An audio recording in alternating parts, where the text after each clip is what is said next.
অপু নামে একটা ছেলে আর ওর বন্ধুরা এখানে আড্ডা দেয়, চেনেন আপনি ওদের? না আপামনি, আমি কিছু কইতে পারতেছি না, তবে এই দুই ভাইরা জানে। তোমরা চিনো? জি আপামনি, ওইখানেই তো আসে। আর ওর বন্ধু বান্ধব কেউ তো নাই, সবাই দেশ ছেড়ে চলে গেছে। আপনি এখানে দাঁড়ান, একটু পরে পাওয়া যাবেন। দেশ ছেড়ে চলে গেছে? তুমি আমার গাড়িতে উঠে বসলা কেন? আমি অপু, আমি পোষা লাগিয়েছি, কোথায় নিয়ে যাবেন চলেন। ও তুমি তাহলে অপু, যা পিছনে নিয়ে বসো, এটা আমার সিট। যাও যাও যাও, ওঠো। আমি নায়ক, নায়করা সবসময় সামনেই বসে, আপনি পিছনে বসেন। তুমি আমার চিনো? আপনাকে কিনেছি। তুমি কি আমার বোনের ছবি দিয়ে পোস্টার লাগাইছো এলাকায়? জিও হ্যাঁ লাগিয়েছি। কেন? কি করবো, আপনার এই চামচা মজনুকে দিয়ে আপনার বোন এলাকা থেকে ছেড়ে দিয়ে ধরে নিয়ে আসে, গাছে ঝুলিয়ে বেদম পেটায়।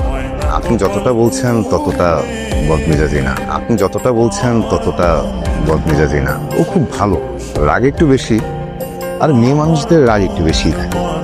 পোস্টারগুলো একটু ওঠানোর ব্যবস্থা করো, যাওয়ার সময় কোনাকে একটু সরি বলেছি। এই বাড়িতে এন্ট্রিটা একদম ঠিকঠাক হয়েছে। যদিও আপনার পিছনে সময় নষ্ট করার মতো সময় আমার নাই। একটা বিষয় বুঝি, ছেলে পেলেরা কি বুঝে আপনার দিকে তাকায়, নাকি তাকায় না বলে এনে গাছে জোড়া। আমাদের এলাকার পুরীর দোকানের হালিমা আপনার যেতে বেশি সুন্দর। আমি ওই পোলাটারে ধরে নিয়ে আসলাম, তুমি ছেড়ে দিছো?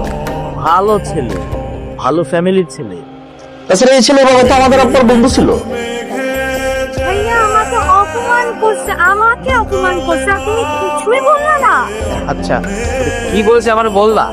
সে বলছে আপামনির চাইতে নাকি পুরীর দোকানের হালিমা বেশি শুনে। আমার প্রশ্ন হলো কোন পুরীর দোকানের হালিমার কথা সে কইবে? একটা মানুষের চাইতে আরেকটা মানুষ সুন্দর হইতে পারে না, এটা তো রাগ করে কি আছে? হ্যাঁ ভাইয়া ঠিক আছে, ঠিক আছে, ওকে। ওর কি বিয়ের বয়স হয়েছে নাকি? কি বলে? আমার বিয়ের বয়স হয়নি, 30 বছর পার হয়ে 24 বছরে পড়লাম। আমি কি বুড়ো হওয়ার পর বিয়ে করবো নাকি? আর তুমি নিজেও তো 21 বছর বয়সে বিয়ে করছো। আমার পাত্রে ঠিক করা আছে, আপাতত রাজি না, কিন্তু রাজি হয়ে যাবে, তারপর বিয়েটা করে ফেলবো। না মানে তোমাদের জানাবো।